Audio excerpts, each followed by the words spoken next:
Break thou the bread of life. Ready? Sing.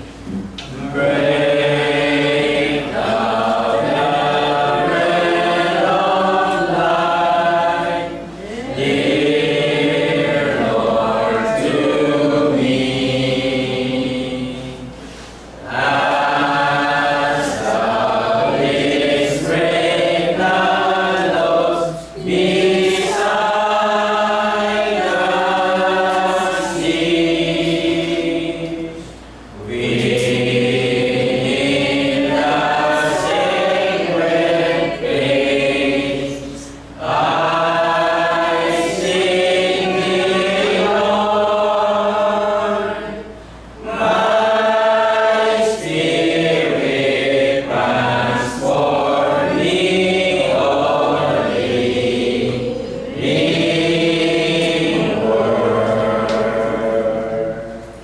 Bless thou the truth, dear Lord, to me.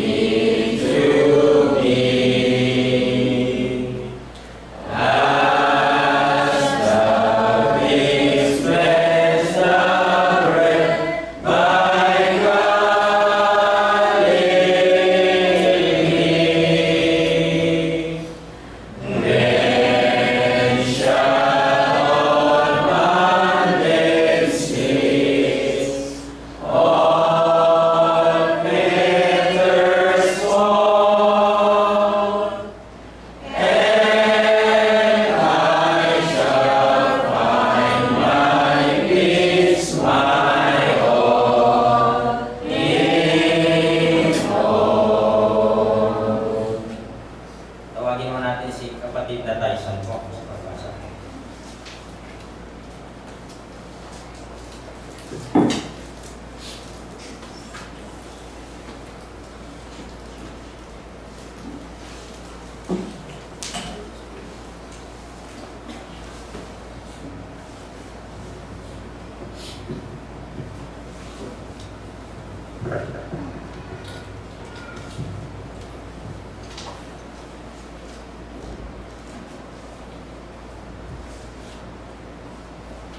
Magandang umaga po sa inyo lahat. Magpatuloy po ang pagkikatahimikan at pagbibigay galang po sa kamatayan at muling pagkabuhay ng Panginoon Jesucristo. Babasahin ko po dito po sa Banal na Kasulatan ng ilang mga talata dito po sa unang Korinto,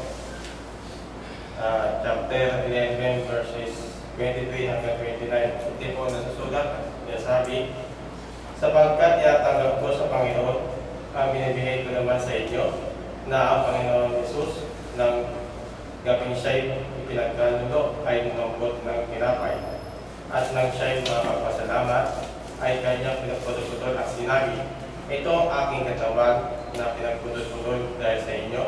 Gawin ninyo ito sa pag-aalala sa akin. At yun hindi naman hinawakan ang salo pagkatapos mag-aapon na sinasabi, ang salong ito ay siyang bagong tipan sa aking dugo. Gawin ninyo ito sa tuwing kayo magsisino at sa pag-aaral sa akin. Sapagkat tuwing kunin ninyo ang tinapay na ito at inuman ninyo ang salo at pinahayag ninyo ang pagkamatay ng Panginoon hanggang siya ay dumating siya.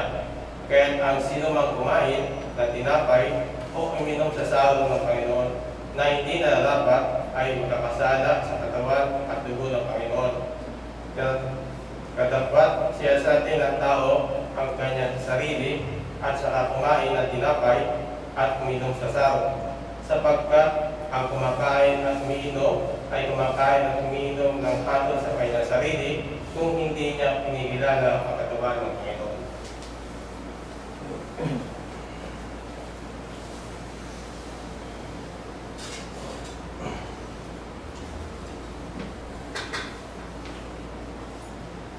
Manalangin po tayo.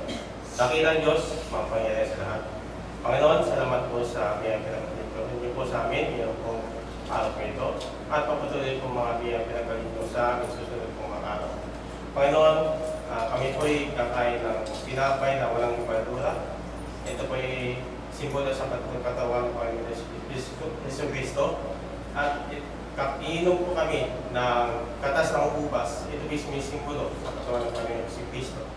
Panginoon, kami po'y humihingi ng kapatawaran sa lahat ng mga ginagawa naming kasalanan, at hindi na ulit gagawa ng mga bagay na masama dito po sa ibabaw ng saliputan, at gagawa na po kami ng kabutihan ayon po sa kagustuhan at utos niyo po, Panginoon. Ito sa mga sinatalangin sa pangalan ng Kristo Jesus na may tagapagligtas, ngayon po at magpakailanman. Amen.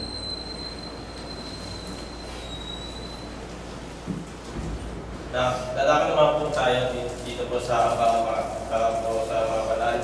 Pabasahin ko po ang ilang mga talata dito po sa banal ng salatan. Dito po sa 2 Corinthians chapter 9 verse 6 hanggang 7. Ito po ang nagsusulat na sinasabi. Tatapwat na sabi ko, ang nag-aasik ng bahagya na ay nag-aani naman ng bahagya na, at lang nag-aasik na sagana ay nag-aani naman ng sagana. Magbigay ng bawat isa sa iyon na pinagpasya ng kanyang puso, huwag mabigat sa loob o dahil sa kailangan, sapagkat iniibig ng Diyos ang nagbibigay ng masaya.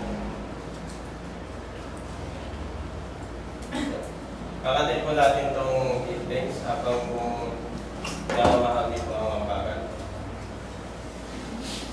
Give thanks with a grateful heart. Ready? Sing.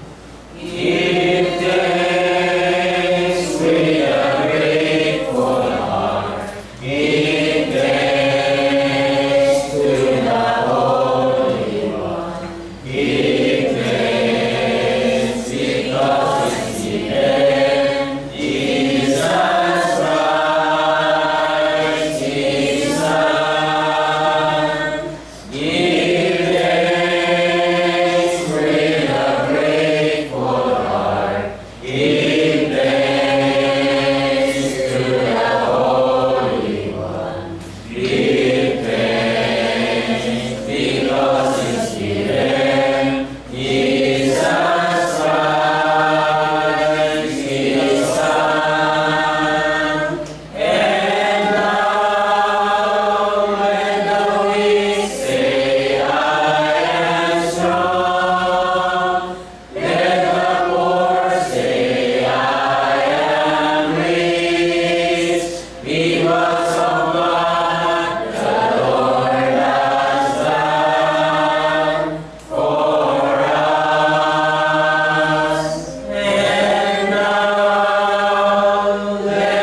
weak say, I am strong, let the poor say, I am rich, because of what the Lord has done for us.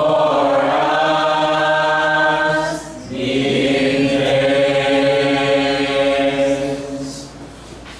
Mananayin po dito tayo. Dakilang Diyos, mapangyarihan sa lahat. Panginoon, salamat po na kami po ay nag-abagan para sa mga banal ngayong unang araw ng sa linggo. At pagpatuloy po ang bago po ito sa susunod pong mga unang araw sa linggo. Panginoon, itong ambang po ito ay magamit po sa pagpapaunlad po ng Iglesia at pangangailangan po ng ilang mga kapatid sa Iglesia. Panginoon, gabayan niyo po at ingatan po kami, lalo po sa araw-araw na po ang buhay. Ito po siya sa manalangin sa pangalan ni Kristo Jesus, kami tagapagligtas, ngayon po at magpakailanman. Amen.